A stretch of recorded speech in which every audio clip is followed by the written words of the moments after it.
ఈరోజు హైదరాబాద్ మహానగరంలో Balanagar police station పరిధిలో ఒక దళిత యువకుడు యాక్సిడెంట్ చనిపోవడం జరిగింది. అయితే నిజానికి ఇది యాక్సిడెంట్ ప్రమాదం అని చెప్పేసి అన్ని వార్తలు వినబడుతున్నప్పటికీ నిజానికి అక్కడ జరిగింది ఏంటంటే ఐడిపిఎల్ నుండి బాలానగర్ వైపు వస్తున్నటువంటి అంటే బైక్ మీద వస్తున్నటువంటి ఒక దళిత యువకుడిని అక్కడ ఉన్నటువంటి ఆ పోలీస్ కానిస్టేబుల్ ఆపేటువంటి ప్రయత్నం చేయడం, ఆ ఆపేటువంటి ప్రయత్నంలో ఆ యువకుడు ఆ పోలీసు నుండి తప్పించుకోవాలని చెప్పేసి కొద్దిగా సైడ్కి జరగడం వల్ల అక్కడే ఉన్నటువంటి కానిస్టేబుల్ ఆయనను బైక్ మీదకి వెళ్ళి గుంజడం వల్ల కింద పడిన వెంటనే ఆ బైక్ వెనకాలే వస్తున్నటువంటి ఆర్టీసీ బస్సు ఆ యువకుడి మీదికి వెళ్ళి పోవడం వల్ల అప్పటికప్పుడే ఆ యువకుడు అక్కడ చనిపోయాడు. ఈ చనిపోయినటువంటి విషయం తెలుసుకున్నటువంటి బంధువులు వెంటనే అక్కడికి చేరుకొని ఆ శవాన్ని అక్కడ నుండి తీసుకొని బాలానగర్ పోలీస్ స్టేషన్ దగ్గరికి వెళ్ళి బాలానగర్ పోలీస్ స్టేషన్ దగ్గర ధర్నా చేద్దామని వాళ్ళందరూ పోలీస్ స్టేషన్ తీసుకుపోతామని చెప్పేసి ధర్నా కోసం ప్రయత్నం చేస్తూ ఉంటే ఈ ఐడిపిఎల్ బాలానగర్ ఆ ప్రాంతంలో ఈ డీమార్ట్ ఎక్కడైతే ఉందో ఆ డీమార్ట్కి ఎదురుగా ఈ సంఘటన జరిగినటువంటి ప్రాంతానికి అందరూ చేరుకున్న తర్వాత పోలీసులు చేరుకొని ఈ ప్రమాదానికి కారణమైనటువంటి పోలీస్ కానిస్టేబుల్ ఇతనే, ఈ కానిస్టేబుల్ తాగి ఉన్నాడు, కావాలంటే మీరు మాట్లాడండి, ఆయన దగ్గర వాసన వస్తుందని చెప్పేసి అక్కడ ఉన్నటువంటి వాళ్ళందరూ కూడా ఆయన ఆపి ఆయన మీద దాడి చేసే ప్రయత్నం చేశారు.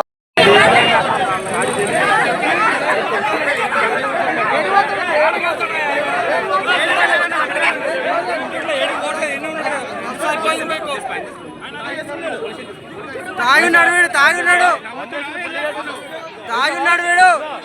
చూడండి, తాగి ఉన్నాడు.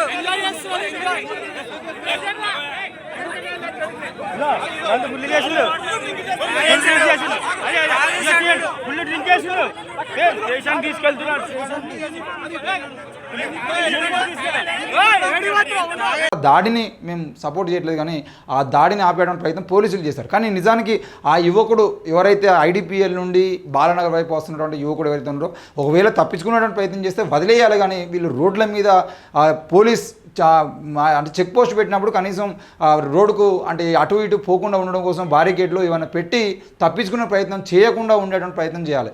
ఉదయం పూట, మధ్యాహ్నం పూట, సాయంత్రం పూట హైదరాబాద్లో ఎక్కడ చూసినా పోలీసులు చలాన్ల వసూళ్ల కోసం ఈరోజు కార్లను, బైకులను విచ్చలవిడిగా ఆపలేనటువంటి వాళ్ళ మీద వాళ్ళు అడ్డం పోయి వాటికి పోలీసు వాహనాలు అంటే అడ్డం పెట్టి లేదంటే వీళ్ళు కూడా కానిస్టేబుల్ కూడా అడ్డం పోయి నిలబడేటువంటి ప్రయత్నాలు చేస్తున్నారు. వాళ్ళు కూడా ప్రమాదానికి గురయ్యేటువంటి అవకాశం ఉంటుంది.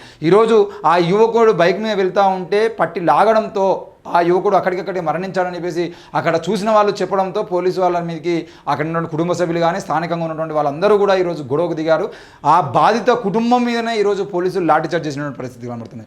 నిజంగానే అక్కడ ఒకవేళ పోలీసులు తప్పు జరిగేది ఉంటే అధికారులు వెంటనే ఆ తప్పుకు సంబంధించిన విషయంలో ఆ కానిస్టేబుల్ ఎవరైతే వాళ్ళని వెంటనే పోలీస్ స్టేషన్ తరలించాలి. దానికి సంబంధించినటువంటి సీసీటీవీ కెమెరాలు తీసి అక్కడ ఉన్నటువంటి డీమార్ట్లో కూడా సీసీటీవీ కెమెరాలు ఉంటాయి. దానికి ఎదురుగా ఉన్నటువంటి షాపింగ్ మాల్లో కూడా అక్కడ కెమెరాలు ఉంటాయి కాబట్టి వాటిని తీసి ప్రమాదానికి కారణమైనటువంటి వ్యక్తి మీద చర్యలు తీసుకోవాలి. కానీ అలాంటివి ఏమీ లేకుండా బాధితులు మాకు న్యాయం చేయాలని చెప్పేసి రోడ్డు మీద బైఠాయిస్తే ఆ రోడ్డు మీద బైఠాయించినటువంటి బాధితుల మీద వీళ్ళు లాఠీచార్జ్ చేసే ప్రయత్నం చేశారు. ఆ లాఠీచార్జ్ని నిరసిస్తూ ఆ కుటుంబ సభ్యులు అక్కడ ఉన్నటువంటి స్థానిక ప్రజలంతా కూడా ఆ శవాన్ని తీసుకొని బాలనగర్ పోలీస్ స్టేషన్కి తీసుకెళ్లి పోలీస్ స్టేషన్ ముందు ధర్నా చేసేటువంటి ప్రయత్నం చేస్తూ ఉన్నారు. ఏది ఏమైనా కూడా ఈరోజు ఒక యువకుడు దళితుడు కాబట్టి ఈరోజు చాలామంది మాట్లాడకపోవచ్చు. కానీ నిజానికి ఒక యువకుడు రోడ్డు మీద వెళ్తూ ఉన్నాడు, బైక్ మీద వెళ్తూ ఉన్నప్పుడు నిజంగా బైక్ మీద వెళ్తున్నప్పుడు ఆయన హెల్మెట్ పెట్టుకోకపోయినా లేదంటే ఇంకేదైనా ఆయన ర్యాష్ డ్రైవింగ్ చేసినా ఇంకేం చేసినా వాటన్నిటికీ సంబంధించిన విషయంలో మీ చేతిలో కెమెరాలు ఉన్నాయి, ఫోటోలు తీయండి. ఒకవేళ ఆయన ఈ చలాన్ కట్టకుండా తప్పించుకునే ప్రయత్నం చేస్తే నోటీసులు పంపించండి. తర్వాత బండి సీజ్ చేసేటువంటి ప్రయత్నం ఇంటికి వెళ్ళి సీజ్ చేయండి. కానీ రోడ్డు మీద వెళ్తున్నటువంటి వ్యక్తి ఎవరైతే ఉన్నారో ఆ వ్యక్తిని ఆపేటువంటి ప్రయత్నంలో మీ ఇష్టం ఉన్నట్లు బండ్లు ఆపడము, బండి ఆపగానే తాళం చేసి తీసుకున్నటువంటి ప్రయత్నాలు చాలా సందర్భాల్లో కేవలం అంటే ఇప్పుడు రాష్ట్ర బడ్జెట్ కోసం పోలీసులు పూర్తి స్థాయిలో ఈ చలాన్లను పేమెంట్ చేయించుకోవడం కోసం ఎక్కడ పడితే అక్కడ నిజానికి ట్రాఫిక్ లేని ప్రాంతాలలో కూడా ట్రాఫిక్ను ఈరోజు వీళ్ళే క్రియేట్ చేస్తూ ఉన్నారు. మరి ఉదయం నుండి సాయంత్రం వరకు ఎక్కడ పడితే అక్కడ వీళ్ళు వాహనాలు వాళ్ళు ఆపుకునేటువంటి హక్కు వాళ్ళకు ఉండొచ్చు. కానీ ఆపకపోతే వాటిని గుంజేటువంటి ఈరోజు ప్రాణాలు తీసేటువంటి ప్రయత్నం ఎందుకు చేస్తూ ఉన్నారు?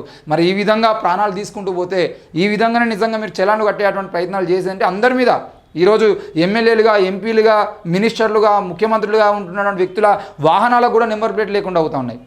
మొన్నటి మనం కేటీఆర్ వాహనానికి సంబంధించిన విషయంలో కూడా వార్త చూసినాం. ఎటకేలకు కేటీఆర్ వాహనానికి ఆ నెంబర్ ప్లేట్ వచ్చిందని చెప్పేసి. ఈరోజు ఎమ్మెల్యేలుగా ఉన్నటువంటి వ్యక్తులకు ఎంతోమందికి నెంబర్ ప్లేట్ లేవు. మరి వాళ్ళని మీరు ఏం చేయగలుగుతున్నారు?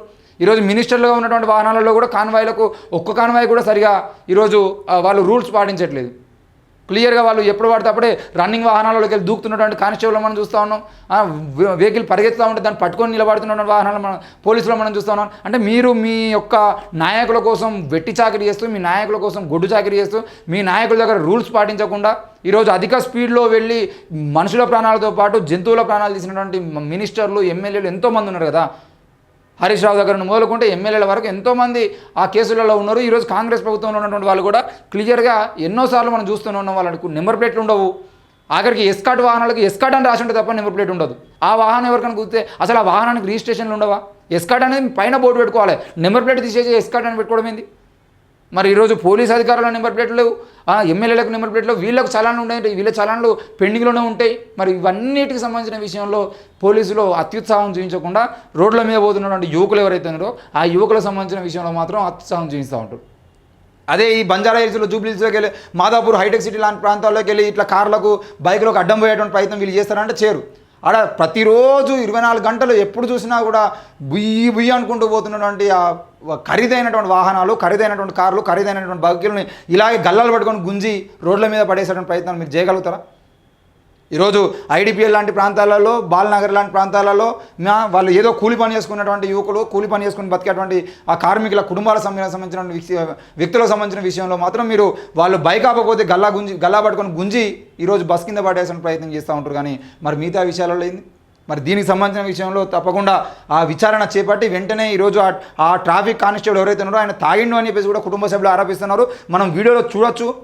ఆయన ప్రవర్తన కూడా క్లియర్గా కనబడుతూ ఉంది. మరి ఆయనను వెంటనే అరెస్ట్ చేయాలి. దీనికి కారణమైనటువంటి అధికారులను కూడా ఆ కుటుంబానికి న్యాయం చేయడంతో పాటు ఈ చర్యకు కారణమైనటువంటి అధికారులపై కూడా తప్పకుండా చర్యలు తీసుకోవాలని చెప్పేసి మనం డిమాండ్ చేస్తా ఉన్నాం.